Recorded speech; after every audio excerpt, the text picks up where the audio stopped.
Aris,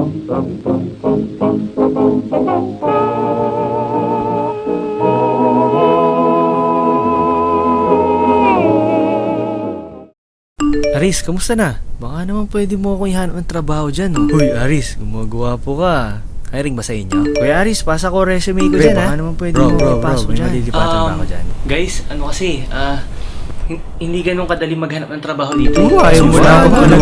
Wala ka naman sa'yo. Sandali! Let me explain. Ang sistema ng paghahanap ng trabaho dito sa Singapore, parang ganito. Ikaw ay maghahanap ng trabaho. Kung palarin kang makuha ni kumpanya, ay i-apply ka ni kumpanya ng working pass kay gobyerno. Si gobyerno ang magdidesisyon kung pwede kang magtrabaho dito. Simple, di ba? Hindi ganun kasimple. Bakit? Una, pupunta ka ng Singapore as tourist. As tourist, usually may 30 days ka para magstay dito. Or pwede kang mag-extend online, or pwede kang gumawa ng mga paraan para mag-extend ka ng temporary. Which is hindi ko sasabihin sa inyo dito dahil yun ay isang sikretong malupit. Dito pa lang ay mapapalabang ka na. Bakit? Kasi kalimitan ng mga hinahanap nila para magtrabaho ay kumpanya ay lokal o permanent resident o PR. Bakit ulit?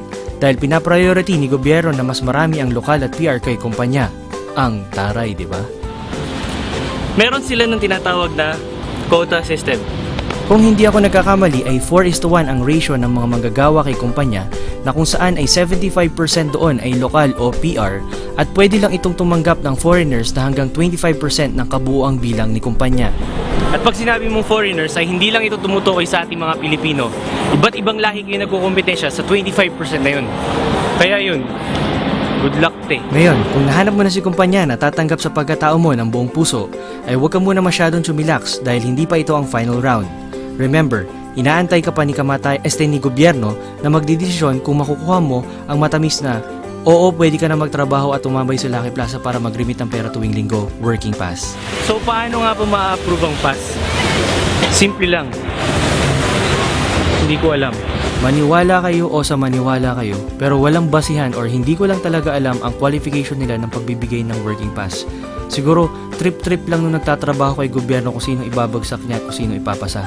Walang nakakaalam kung anong rason kung bakit ka bumagsak or bakit ka pumasa.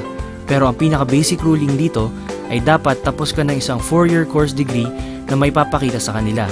At huwag mo nang balakin pang magpagawa sa rekto ng diploma at baka ma-floor contemplasyon ka pa.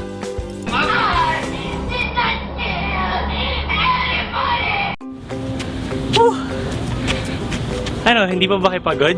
Kasi wait, there's more. As in, more alalahanin. What? Bakit? Kasi lahat ng yan ay dapat mo magawa sa loob ng 30 days na stay mo dito sa Singapore or before matapos ang extension mo. Ay, teka, naipaliwanag ko na ba sa inyo ang mga gastusin dito? Ready? Ang isang Big Mac meal sa McDo ay worth 300 pesos. Ang isang kahan ng sigarilyo ay worth 400 pesos. Ang isang bus ride mo ay maglalaro sa 30 to 60 pesos depende kung gaano kalayo ang pupuntahan mo. Ang isang bed space or rent ay maglalaro sa 10,000 to 25,000 pesos per month. Depende kung ilang kayo sa kwarto at kung saang parte ka ng Singapore tutuloy. Ang isang 100 ml na bote ng mineral water ay nasa 50 pesos. Ang isang pirasong simpleng polo shirt sa Giordano ay worth 700 pesos. Ang isang piling ng saging ay nasa 60 pesos at ang isang session mo sa doktor para magpa-check up ay nasa 1,500 pesos. Wala pang gamot na kasama yun. Ang entrance sa Universal Studio ay 2,400 pesos at ang isang gupit sa barbero ay nasa 300 pesos. Ay nako. At marami pang iba. Sumasakit na yung bangs ko.